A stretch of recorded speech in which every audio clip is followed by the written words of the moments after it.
Film.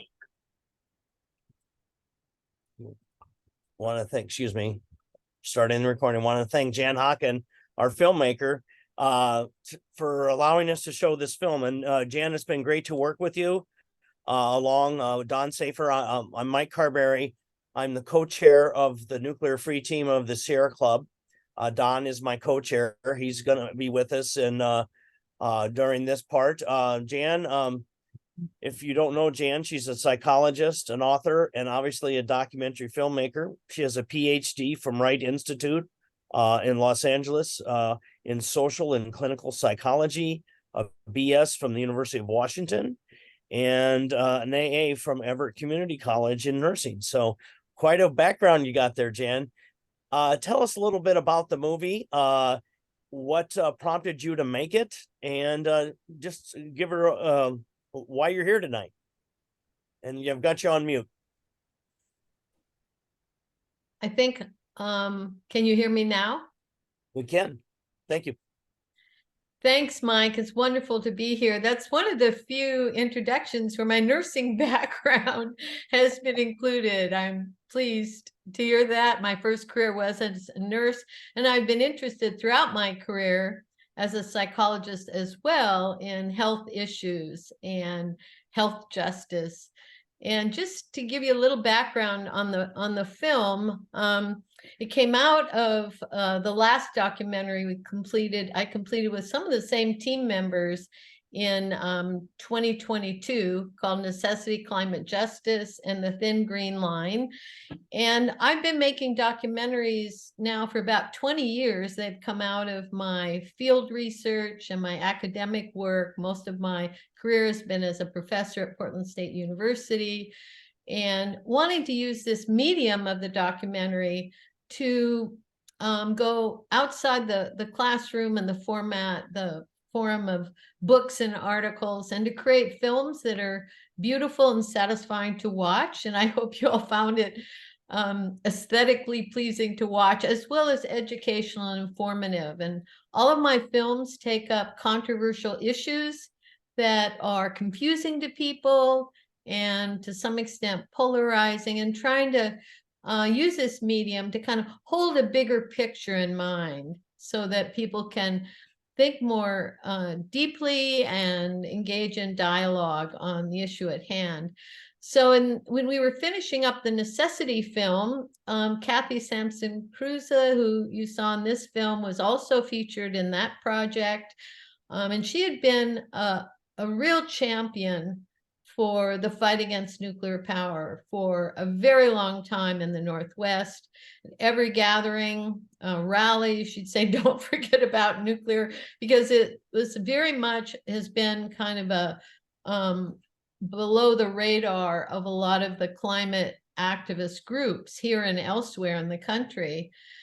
And so I set out doing some pre-production research, which I always do, and going to a lot of webinars. A number of you here have been part of them, reading articles, and then finding that the internet was awash in these highly produced, slick promos. Some of that you see in the film, because that is how they educate their public. I thought, okay, we're going to show how propaganda works here.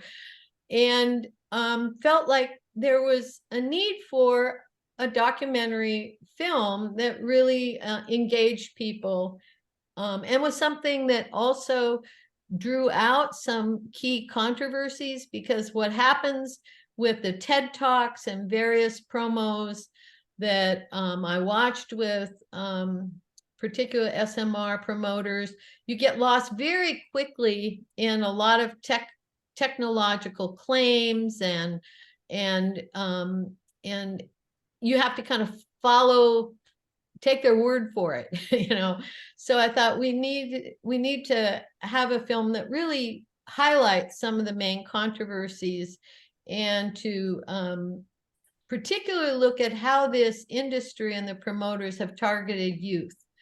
I still work with many university students, young people, and they've been intentionally targeted by the Department of Energy and the industry. You know, the whole program of millennials for nuclear has been heavily sponsored. And a lot of it pitches kind of the technological fantasies of the nuclear has promoted a kind of version of modernity, and also has really situated itself against an older generation of anti-nuclear activists. So they've played against this young people are modern, these old people don't know what's happening. And so I really wanted to bring in the memories of the anti-nuclear movement into the consciousness of where we are, and to invite young people also to look at how they've been pitched a false promise of a future that fails on all the fronts that we tried to feature here. So I was so delighted to meet Romana when I was a visiting professor at the University of British Columbia last October. And it was like a real gift to have him there and to be able to bring him in the film, because we did this film very quickly. Usually it takes 2, 3, 4 years to get a project like this going, but we did it very quickly with a skinny budget, and we hope that you found it informative and satisfying to watch. Yeah. Well, that was going to be my first question, how long it took, but tell us a little bit about the title, Atomic Bamboozle. I like to use the word boondoggle, razzle dazzle. Tell us why you named it this. Well, is it Peter Bradford came, I think there was something I read online where he, as a former nuclear regulatory commissioner, said, I cannot believe how much this industry has bamboozled politicians. So okay, I always think about what's a good title. I thought that's a good one. The word that's become cachet again. So I took that term, and it seemed to fit beautifully. It certainly does. And they make a lot of Kool-Aid, but I said they got a lot of people drinking their Kool-Aid, and their Kool-Aid is very sweet, very slick. And I think you did a great job in the film. I just really love the historic footage from the protests and all of the Trinity test and all the other stuff. There's just wonderful use of historic footage and wonderful interviews. And we're going to tack over to somebody you just mentioned, Romana, who is prominently featured in the film. And MV Romana is a professor and Simon's Chair in Disarmament, Global and Human Security at the University of British Columbia.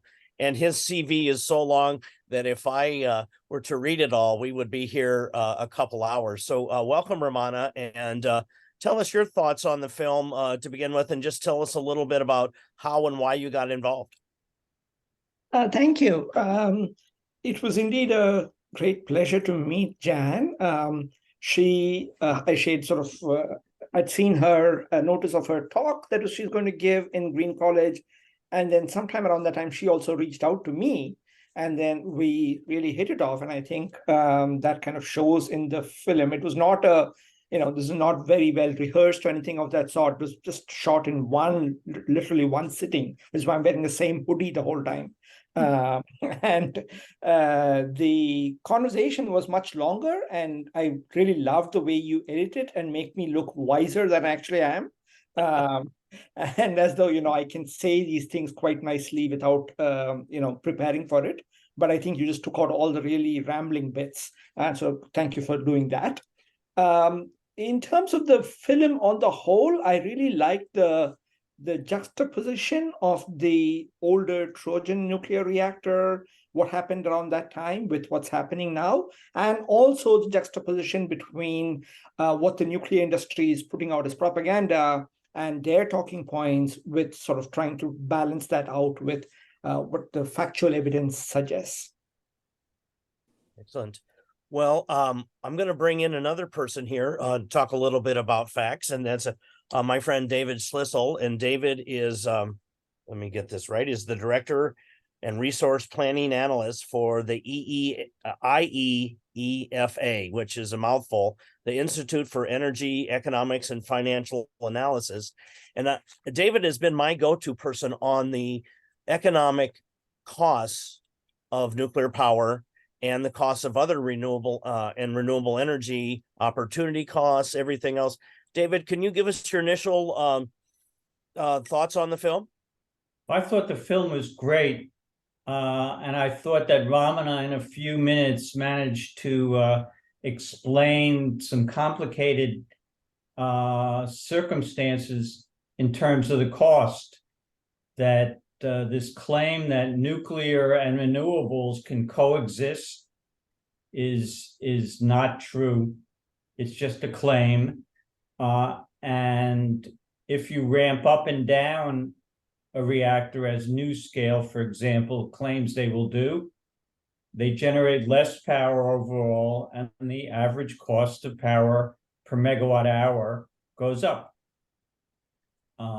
And they want to run their plant as much as they can, if it's built, each one that's built, and that even if that means not running wind and solar when the sun's out or the wind's blowing. So at some point in the future, there will be a choice to be made. If there are nuclear plants, which one gets run? And it won't be the cheapest one, the wind or solar. It'll be the nuclear plant. Right. They're investing a lot of money in the DOE and the Biden administration. In the Inflation Reduction Act, there's billions of dollars available for nuclear power. David, can you tell us a little bit more about the cost differences between, say, a utility solar farm or wind farm and a nuclear reactor? Well, it depends on where the cost of renewables depends on where you are in the country. In Iowa, you got a lot of wind. And the cost is going to be somewhere between $30, $40, $50 a megawatt hour, depending on when it was installed, how much it runs. As Ramana in the film talked about, an average cost of $100, $110, $120 a megawatt hour for a proposed SMR. That's their estimate today for what it's going to cost in 10 years. But it's in today's dollars. So by the time ratepayers are shelling the money out of their pockets, the $100 today becomes $120, $130 in 10 years because of inflation. So it's going to be a big cost difference, to build and then to operate these nuclear power plants that are being proposed, and that we as taxpayers are being asked to take the risk for, the financial risk for, and the risk of nuclear waste that were discussed in the film. Hey, David, this is Don. The recently completed Plant Vogtle in Georgia started out with an estimate of about, I think, $16 billion, and now they're up to $34 billion. And that's the most recent experience we have, and the only reactor that's been completed. Do you think there'd be that kind of multiple cost as the NuScale project or some of the other ones were to go forward? The answer is we're already seeing that. The NuScale project you mentioned, the plant that they want to build in Idaho, actually, to serve customers in Utah. The original estimated cost, well, not the original, the next to the most recent one was $5.3 billion. At the end of, actually, January 4th of this year, they announced that the cost had gone up to $9.3 billion. And what size of a plant is that, David? It's a 462 megawatt plant. It's 6 of their 77 megawatt reactor modules. That's the estimated cost before they've put a shovel in the ground. So the project, by their own admission, won't be completed for another 7 years. We expect it'll probably take longer than that. And that's plenty of time for the cost to keep going up. Yes, it is. I Well, that mean, brings one up. of these, No, sorry. our first report about SMRs, we call ourselves IEFA. It's a lot easier to say than the long name and to spell it out.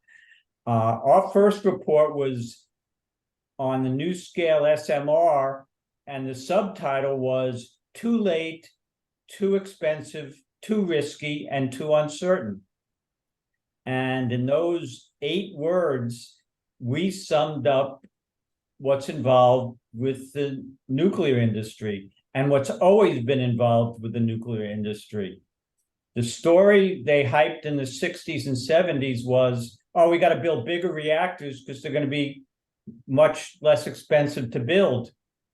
That didn't work out well, as you show in the film, or as Vogel shows. So in the 90s, they said, well, we got a new design and we're going to build those and they're going to be a lot cheaper to build.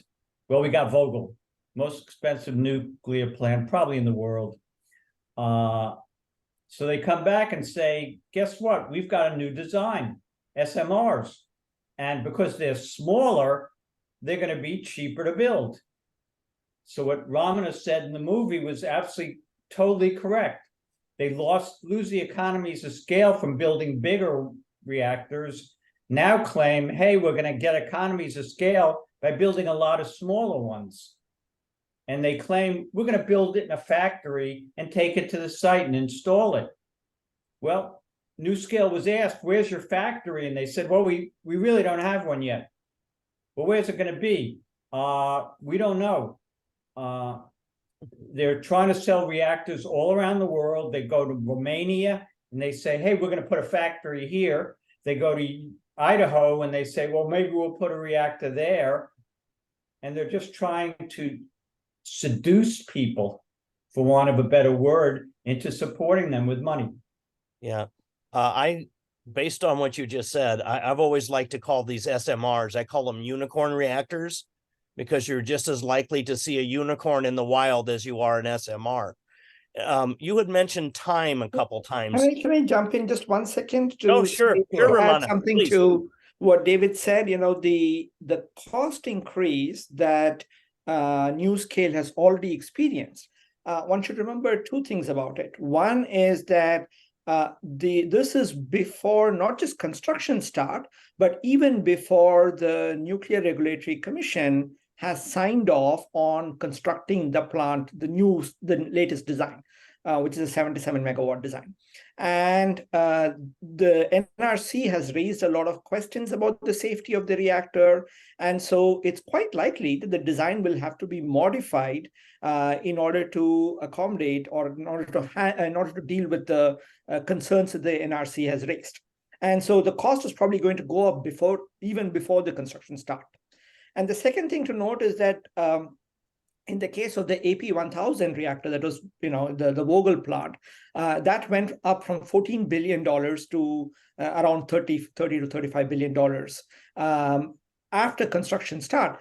But the $14 billion was actually up from what Westinghouse used to claim when they were selling those reactors to the public, to the Senate, and so on and so forth in the first decade of this century, during the so-called beginnings of the nuclear renaissance. And so you have Senate testimony from Westinghouse people, from the Nuclear Energy Institute, and so on, talking about how these reactors would be about $5 billion. And so it went up from 5 billion to 14 billion, and then from 14 billion to 35 billion, right? And that's the kind of progression you would expect to see in the case of NuScale as well. All of a sudden, you're talking about real money. David, you had mentioned time, and I think we've talked about this, and as it relates to climate change, we're out of time. We have seen this is the hottest July in recorded history. August may be the hottest August in recorded history. We will find out in a few days. We have seen incredible disasters. Tropical storm warnings in Los Angeles for the first time ever. We have just seen unprecedented natural disaster that's climate driven. One of my favorite authors is Mark Jacobson, who has a new book out called No Miracles Needed. And it's how we get to 100% renewable energy with current technology of wind, water, solar, and storage, and not false climate change solutions like nuclear. Can you talk about the time it's going to take to build these SMRs? When would they get online? And I'm just going to throw that up for anybody to answer. Well, they say they're going to get one of their 6 modules in Utah online in end of 2029, and then the other 5 by the end of 2030. But they've never been built. Okay, as Ramana explains, there may be serious design issues. I mean, you look at the history of nuclear power, the plants built in the 1960s, 70s, 80s, and 90s would generally took twice as long to build and cost 3 times as much as they were, that the proponents claimed they would cost. So the actual cost was triple. You look around the world and the same, whether it's China or Vogtle or anywhere, the reactors are taking roughly 10 years to build, maybe 8, 10. The one in Finland has taken like 20 years to build. And just as long to permit. And we can do wind and solar and battery storage and energy efficiency. Immediately, we can start to implement those and have new wind and solar, which is what's going on around the country. We've got like parallel universes. On the one hand, the nuclear industry is trying to sell us the SMRs.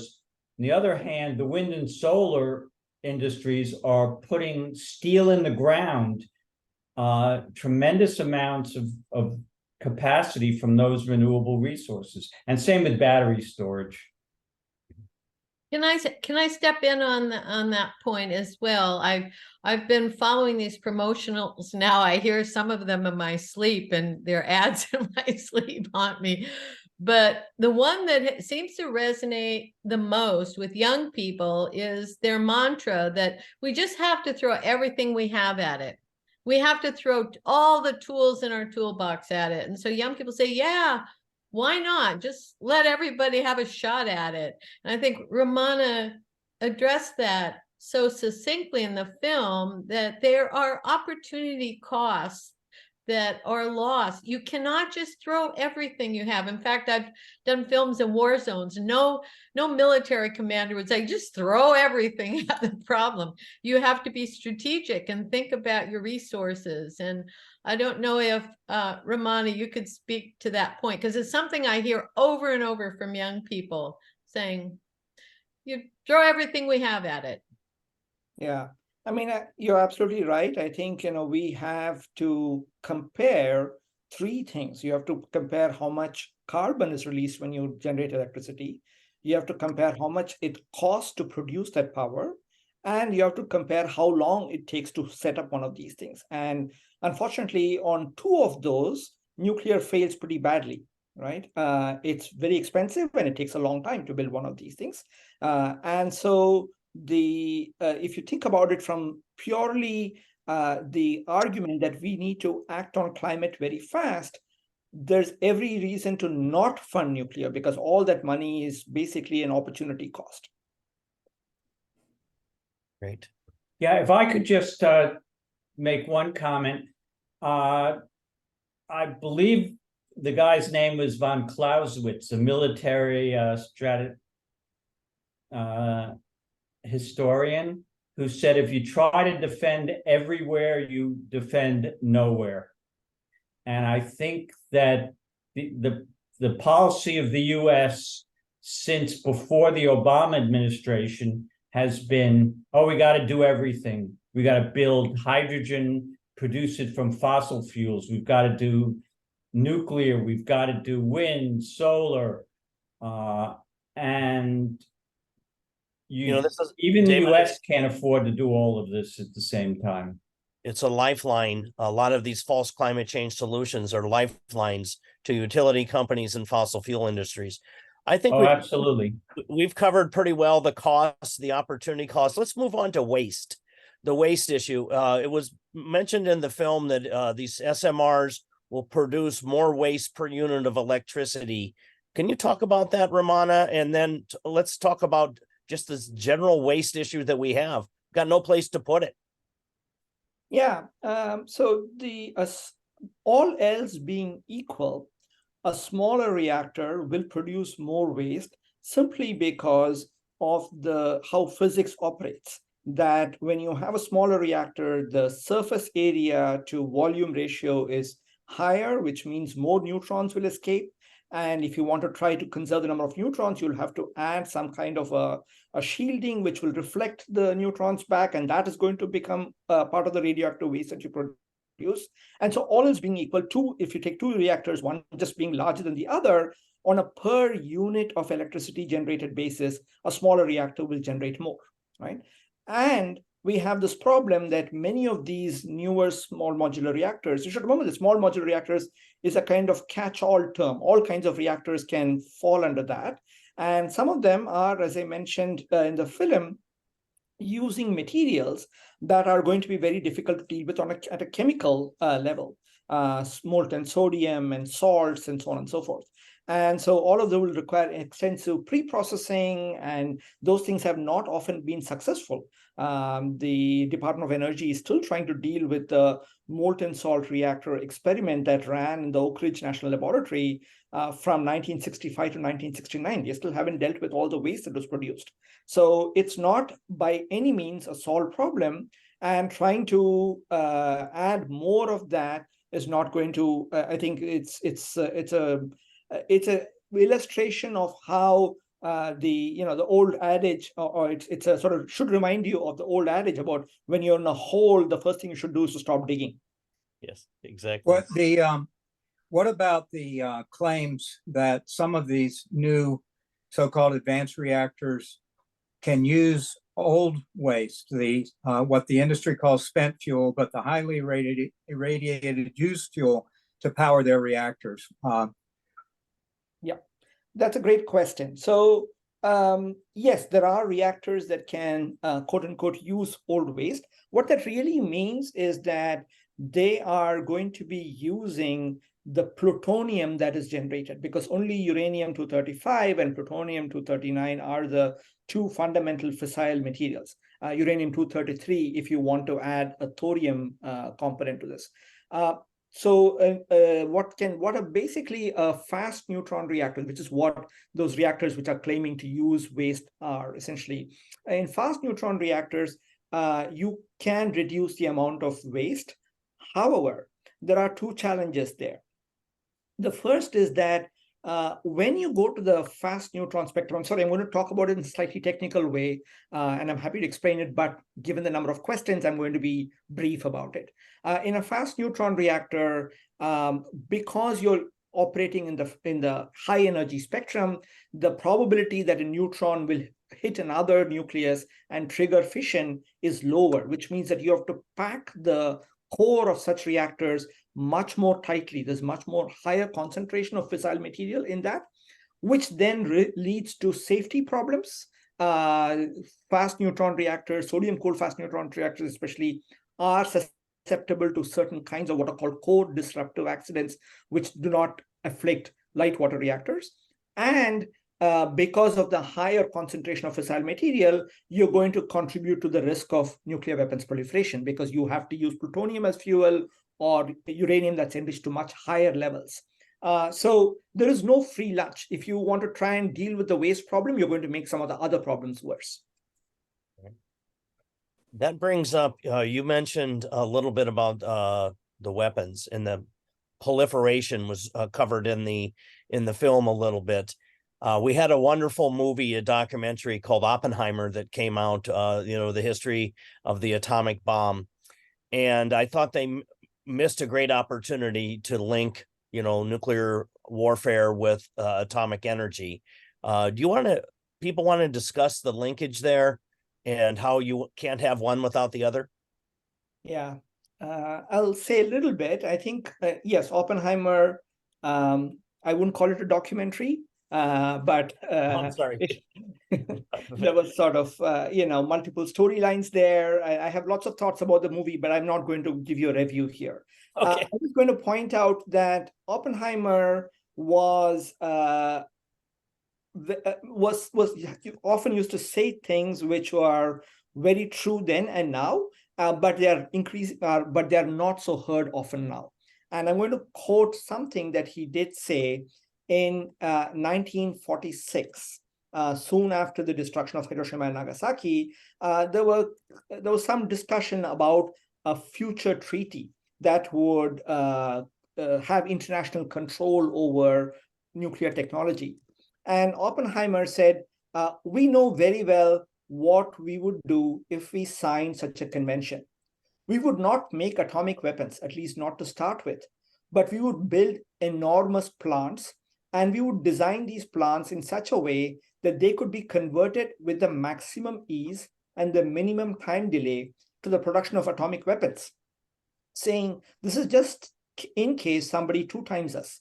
We would stockpile uranium and we would keep as many of our developments secret as possible. We would locate our plants not where they would make the most good for the production of power, but where they would do the most good for protection against enemy attack.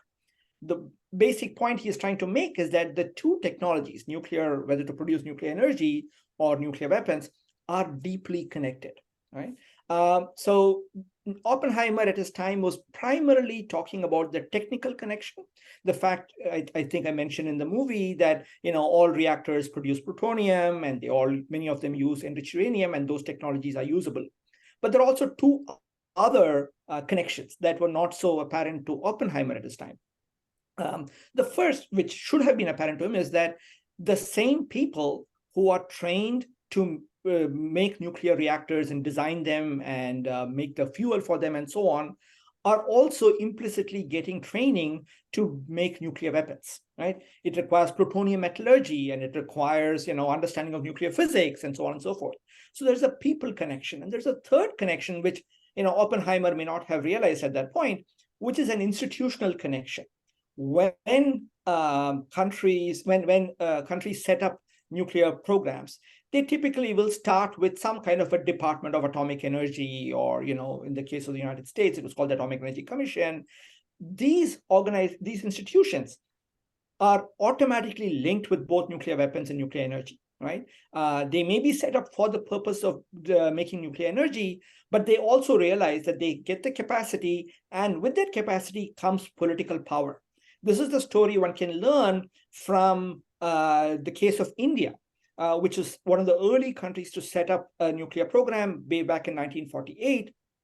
And as I've sort of argued in a book that I once wrote called The Power of Promise, the Department of Atomic Energy there realized that it had a lot of political power to obtain by making two promises. One is, energy that's too cheap to meter, and the other is this idea of perfect security by making nuclear weapons. Of course, it cannot deliver on either of those promises, but it allows them this great ability to say, if you challenge them on one, they can point to the other. So if somebody says, oh, we are a poor country, we need to be focusing on development, they'll say, oh, yes, that's why we are making atomic energy. It's very cheap and it's going to be helping us this thing. And if somebody else says, no, but you're not producing a lot of atomic energy, it's so expensive, they'll say, oh, but we are all about saving you. We are all about securing the country, right? So it allows that linkage. So institutionally as well, there are reasons.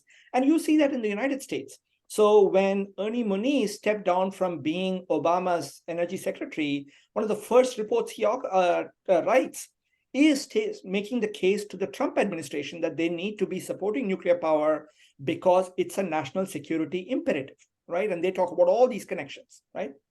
So, and this is something which is going to be available to all of the many countries which at this point don't have any nuclear technology, right? If you are to deal with climate change, it's not just the United States and Canada where I live that have to deal with this. All countries have to start lowering their emissions, and that includes, Nigeria and Indonesia and all of these countries, which right now have no nuclear technology for either for energy or for weapons. You give them the technology to make energy, they will also implicitly get the technology to make weapons. Thank you, Ramana. If people want to ask questions, I know some people have found the Q&A box. Don is monitoring the Q&A box. I've got one question written down here for Jan. Jan, this movie focused on a lot of Oregon, Pacific Northwest. How, and I know that's where you live, and that's Ramana's in the Pacific Northwest. How does this relate nationally and internationally? Is this everything applicable done in the movie, the lessons learned? Well, there are a number of reasons for the locale of a project. I mean, some of it's financial and what you can do and that kind of reach. But more importantly, I've learned in recent years, working with many tribal communities, indigenous people, that attachment to place is very important, that you speak from where you are and the struggles of where you are. And I didn't want to just have the film be kind of the scary bad news of the false promises of this technology and its history, but also bring in the love of place. So if I were in the Southwest or the Northeast, there would be a similar focus on attachment to place and grounding a project in a locale. And there's quite a bit of research literature that suggests that young people are particularly supportive of climate justice initiatives if they see its connection to a place and what is still with us that we love and need to protect. The term water protectors, land protectors, I've come to understand that term that's used by many tribal people very deeply, because it is about our moral responsibility to the world around us. So I wanted the beauty of this region to be a kind of, and the Columbia River to be a kind of character in the film. But I think many of the general principles that Ramana draws out and others certainly are universal to some extent. Great. Well, thank you for mentioning the environmental justice aspect of this. I think that almost all of our uranium in the United States has been mined and milled on Native American lands. Don, there's a lot of questions in the Q&A box. Could you fire one up for us? Sure thing. The Nuclear Regulatory Commission just shrank the emergency planning zone around the reactors, small modular reactors, or is moving in that direction. And we've seen the fire in Lahaina and Hawaii, and we've seen climate disasters all over the world that strike without warning and create unbelievable natural disasters that threaten infrastructure of all sorts. And it would seem that these small reactors, whether they're micro or small or even large, whatever, are going to be more vulnerable. And I wonder if one of our panelists wants to speak to that. Well, I think the question answers itself. Everything you said in the in describing the question is true. They will be susceptible to fires. They will be susceptible to flooding. If there's a problem, emergency services might not be able to get to them or to the people who live close to them. I mean, Fukushima, I don't mean this as a pun, but it literally came out of the blue. I mean, while there was concern among some that this kind of event could happen, who would think that a earthquake out to sea would end up creating the damage it did and having the impact it did? You've got to plan for what you don't expect. I mean, Vice President Cheney, what was his saying about there are the things you know, there are things you know you don't know, and then there are the things you don't know you don't know. And that is the story of the nuclear industry right there in the third bucket. They don't want to admit there's anything they don't know. And there are lots of things they don't know. Here's another question. Thank you. The nuclear industry is not just about fission, it's about fusion. And we see a lot of misleading news reports, and it is another place where the public is being misled. So not to distract us too much, but what about fusion? I can jump in. So fusion is, very much a laboratory process at this point.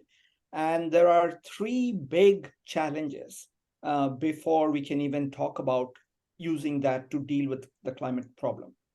The first is what I would call a physics challenge. So as of now, the amount of energy that goes into any of these experiments, for example, we saw the news from the Lawrence Livermore National Laboratory about 192 lasers being focused on a single pellet and that producing more energy than was put in. But if you read through the report carefully, what you find is that the pellet produced about 3 megajoules of energy, 2 megajoules went into it, but the lasers that were which was sending the energy into the pellet, used about 400 megajoules. And then there's a whole bunch of energy that's used into just producing that, maintaining that facility and powering it and so on and so forth. So at this point, fusion is an energy losing proposition, right? So even on basic scientific or physics terms, that's not going to be a solution to that cannot produce energy. The second challenge, let's say you overcome this challenge and you are producing more energy than you put in, that energy is being produced over a fraction of a microsecond in a laboratory. That's what happens in the nuclear, in the laser fusion case. And instead, what you really want for an electricity generation is that process has to be continuing 24 hours a day, 365 days a year. And basically what you'll have to do is to take away the debris that is produced in that nuclear fusion event. I mean, when the lasers bombard that little pellet, clean up everything, put a new pellet in that exact spot where all the laser beams are being focused on. And that has to happen within a fraction of a microsecond. And all those pellets have to be manufactured to very extreme precision. In fact, in May of this year, Lawrence Livermore Laboratory announced that a subsequent experiment didn't work because they thought the quality control for the new pellet was not as good as this, right?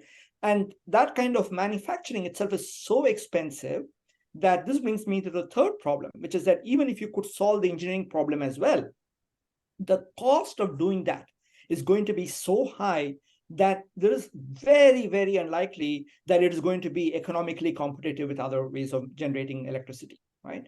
And so nuclear fusion, for us to think about it in not in terms of doing an experiment, but in terms of trying to solve the climate problem or think about it in energy policy terms, it's not something which even our grandchildren will have to worry about.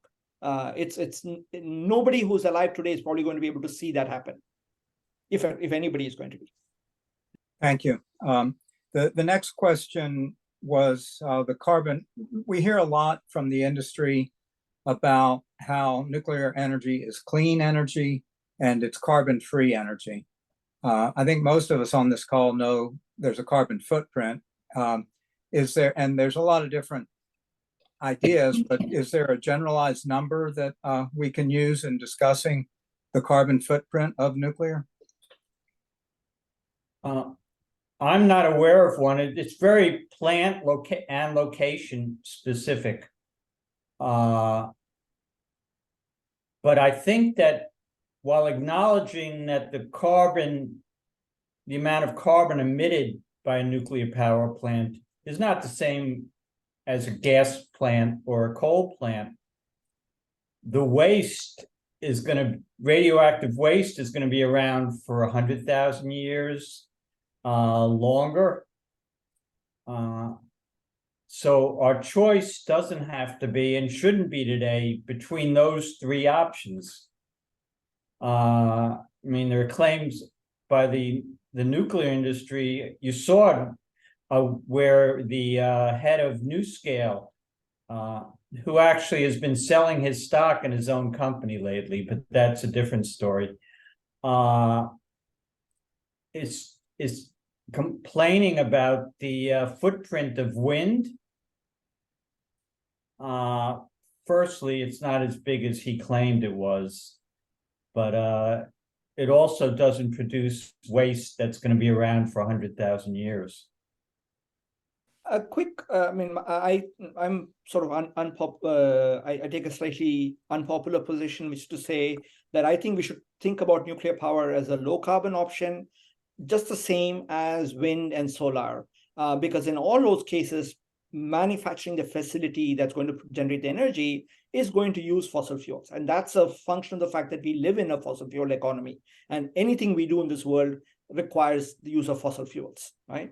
And so I think we can put them all on a roughly level playing field. The numbers are, there are lots of uncertainties. Like David said, it depends on where your nuclear power plant is, where it gets its uranium from, and so on and so forth. And so there are going to be uncertainties there, but they're all roughly in the same bracket, and they're all much lower than fossil fuels. But that said, it doesn't mean that nuclear power is a solution to climate change for all of the reasons we've talked about. Right. Let's talk about money a little bit more. We've seen the Obama administration and now the Biden administration have their all of the above energy strategy.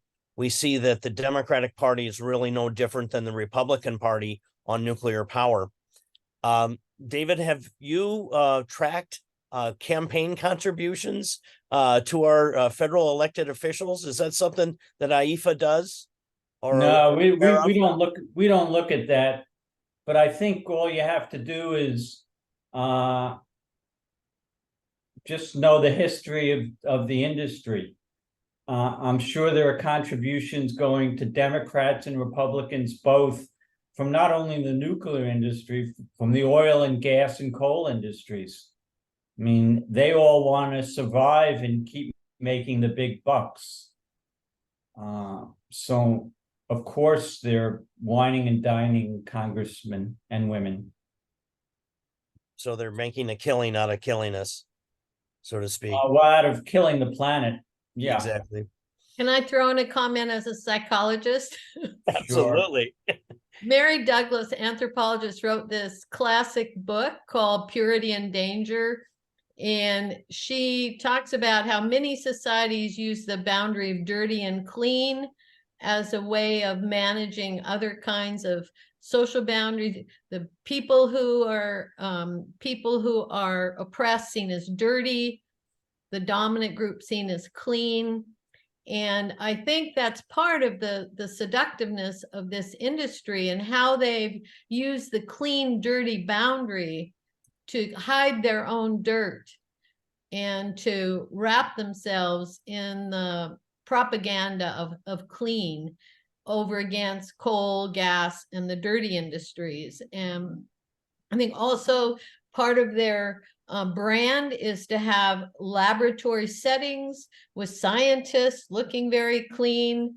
Nobody has any dirt on them. So I've been really interested in how they've manipulated that dirty, clean boundary to advance themselves and distance themselves and bury their own dirt. Jan, when I hear the phrase clean energy, I always assume that it includes nuclear. So when I talk about energy, I always want to talk about renewable energy. And but we're getting about close to time. I think Ramana is going to answer some of the chat, the questions in the chat that we haven't been able to get to. The questions have been really good. There's just been a lot of them. And I think right now it might be time for us to kind of wrap it up. And so I want to go around and have some final thoughts from each of our panelists. Who wants to start? David? Sure.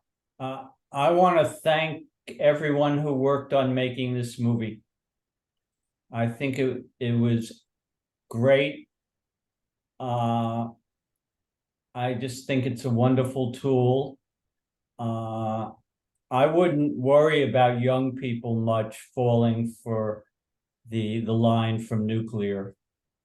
A lot of them started, early, grew up and learned about environmentalism, ecology, and then they're smart when they're getting conned.